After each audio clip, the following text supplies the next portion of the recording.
It was a crisp autumn morning in the Rocky Mountains when 29-year-old Emma Clark and her 2-year-old son, Noah, set out for what should have been a short, peaceful hike. Locals remember seeing the young mom, smiling and bundled up, carrying Noah on her back as they entered one of the quieter trails near Twin Pines. But by sundown, the two were nowhere to be found.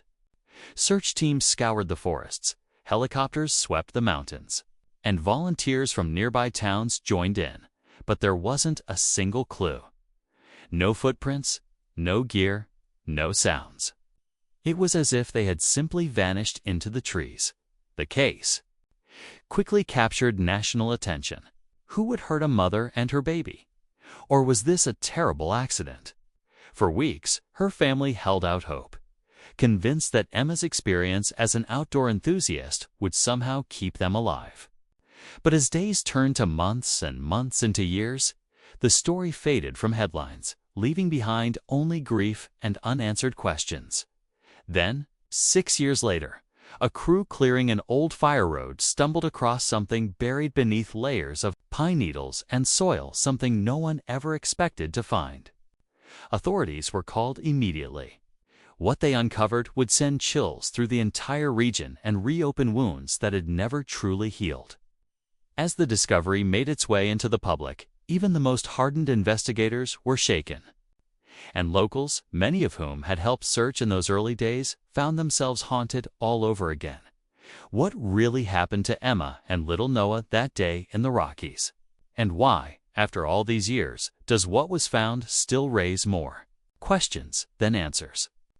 Stay with us as we unfold a story that still grips the heart of a quiet mountain town. Emma Clark wasn't just another name on a missing persons flyer. She was a daughter, a sister, a single mother doing her best to raise little Noah after a tough divorce. Friends described her as independent, always outdoors, and deeply connected to nature. Her social media was filled with pictures of mountain trails, quiet lakes, and her son bundled in a bright red jacket, always smiling at her side. That weekend, she had planned the hike as a short getaway, something simple and peaceful before the cold of winter rolled in. She told her sister she'd be back before noon. But noon came and went, and no one heard from her again. The area they disappeared in near lost Pine Trailhead was known for being beautiful but remote. Locals had long whispered about strange occurrences there, odd animal behavior, hikers losing their way even on marked paths, and a general unease that some couldn't explain. But no one ever expected something like this. When Emma and Noah vanished, authorities launched one of the largest searches the region had ever seen. Trained dogs, drones, even divers checked nearby lakes.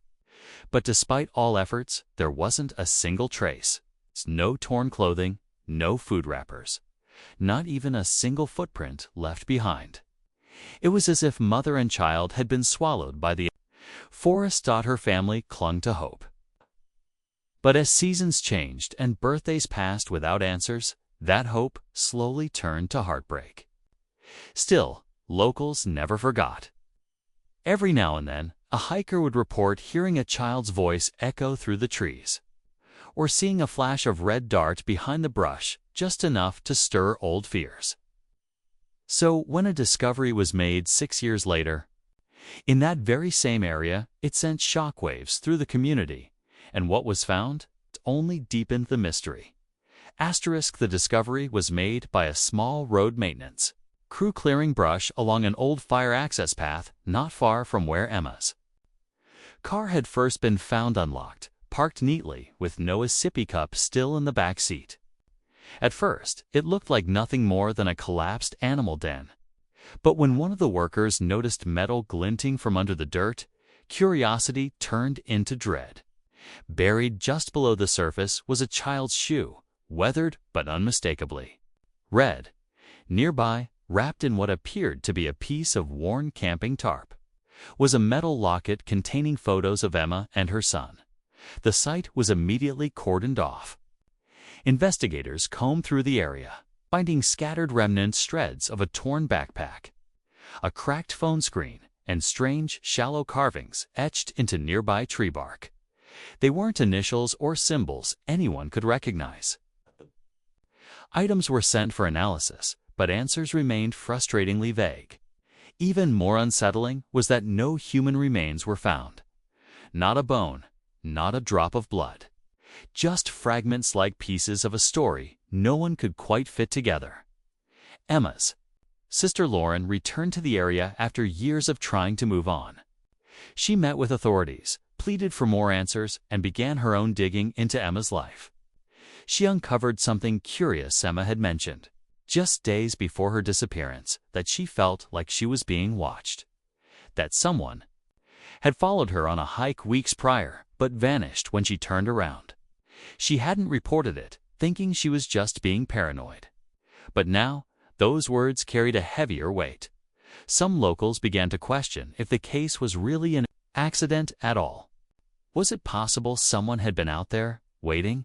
And if so, were they still? As more fragments were uncovered from the site, whispers began to swirl throughout the mountain towns. Old stories resurfaced, accounts of hikers who had gone missing for days only to reappear confused, unable to explain where they'd been. Some spoke of shadowy figures seen near dusk, just beyond the tree line, vanishing as quickly as they appeared. For years, those tales had been dismissed as mountain folklore. But now, with Emma and Noah's belongings turning up after 6 long years, people began to wonder if there was more truth to those stories than they had believed. Investigators expanded the search zone deeper into the forest, using ground-penetrating radar and thermal drones. But what they found was more troubling than clarifying. A second site was discovered in another tarp, another child's toy, but this time, it wasn't something that belonged to Noah. The area seemed untouched by time, yet there were signs that someone or something had been there recently. A broken tree limb, a faint trail of disturbed moss, and a piece of cloth snagged on a branch. It was modern fabric, clean, not aged by the elements like the other items. Whatever had happened years ago, someone might still be watching. Lauren, refusing to stay silent, reached out to a former forest ranger named Cal Turner, who had worked in the area for decades. He confessed something he had never told the media years before Emma vanished. He had responded to a call about another woman who claimed she'd been followed for miles through the woods by a man who never spoke, never moved closer, but always remained just in sight. That report was buried, never followed up. With each new lead, the mystery deepened. The forest seemed to be hiding something ancient, something buried beneath years of silence and fear. And as a storm rolled over the mountains, one final discovery was about to change everything. Just as the storm began to sweep through the Rockies, cutting off higher trails and grounding drones, a call came in from a hiker named Ben Hollisa, seasoned backpacker who had unknowingly ventured near the second discovery site. Disoriented and visibly shaken, Ben claimed he had found what looked like a hidden shelter crudely built, camouflaged by branches and moss. Inside, he saw drawings scratched into wood panels, childlike and frantic. Among them was what appeared to be a figure of a woman holding hands with a small child, both surrounded by tall, jagged shapes. Ben took a few photos before fleeing, but when authorities returned with him the next morning, the shelter was gone. Every branch, every scrap of fabric, all cleared as if it had never existed. This new twist shook even the most skeptical investigators. If someone had built that shelter and removed it so quickly, then someone might still be out there. But who and why had they stayed hidden for so long? Questions started to pile up. Was Emma running from someone? Had she been led deeper into the forest on purpose? Or worse, had she found something she was never meant to see? Meanwhile, Lauren began noticing strange patterns in her sister's journal entries, which she'd overlooked before. Emma had described hearing humming in the woods, melodies she couldn't explain, always coming from the same direction, always at dusk. One entry mentioned Noah pointing into the trees and saying, "He's waiting for us." At the time, Emma had thought it was just toddler imagination. But now, the phrase took on a much darker meaning, as tension in the community reached its peak, and rumors of the forest keeping secrets spread online. The FBI decided to send in a specialized team. But just before they arrived, something unexpected happened. Another child's voice was heard echoing from deep within the canyon. And this time, multiple witnesses claimed they heard it too. Asterisk.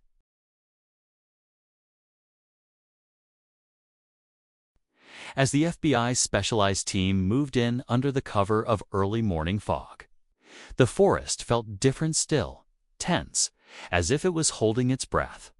Their equipment picked up faint heat signatures deeper in the canyon, too faint to confirm. As human, but steady enough to follow. Guided by those signals, they reached a remote, narrow ravine where the ground showed signs of recent disturbance. Beneath layers of moss and stone, they uncovered what appeared to be a sealed underground route, cellar hidden, reinforced, and eerily silent. When they opened it, what they found inside stopped everyone cold. There were signs someone had lived. There, recently, torn blankets, cans of food, a weathered, stuffed animal. In the far corner, a woman's scarf that Emma's sister immediately recognized. But most haunting of all, etched into the wooden walls, dozens of drawings, almost all of them repeating the same image, a mother and child always surrounded by tall black figures. But no one was inside. Not Emma, not Noah. That night, search teams expanded across the area. And in a clearing not far from the cellar, they found a shallow grave, one that had been disturbed, as if something had been recently removed. Forensics confirmed it held fragments of Emma's DNA. But oddly, not Noah's. And then the final twist. Hours after the discovery, as crews packed up for the night, one ranger received a radio call. A young boy had been found wandering along a service road miles away, barefoot, dazed, but alive.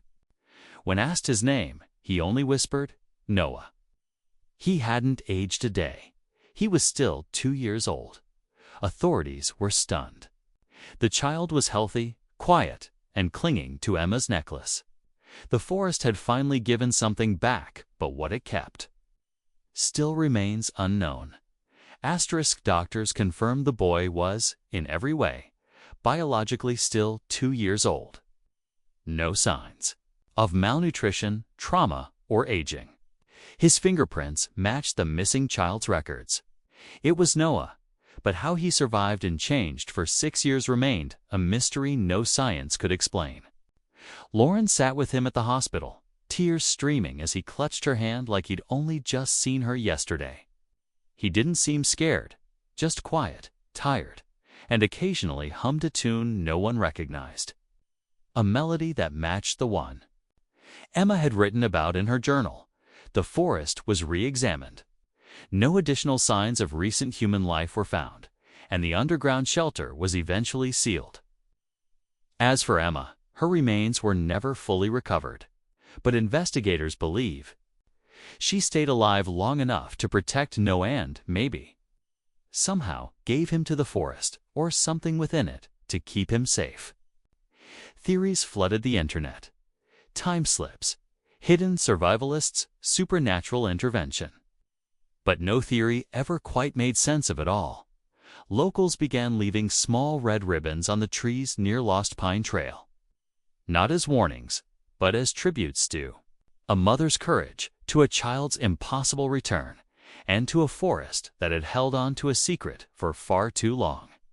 Lauren chose to raise Noah herself, away from the mountains. But every now and then, he would stop, look out a window, and hum that same strange tune. When asked where he had been, he only said, "With Mommy." In the quiet place, the mystery of Emma Clark and her son Noah became one of the most puzzling missing persons cases in the Rocky Mountains. And even now, years later, what happened in those woods still haunts the people of Twin Pines, reminding them that some places are never truly silent. And never forget, asterisk,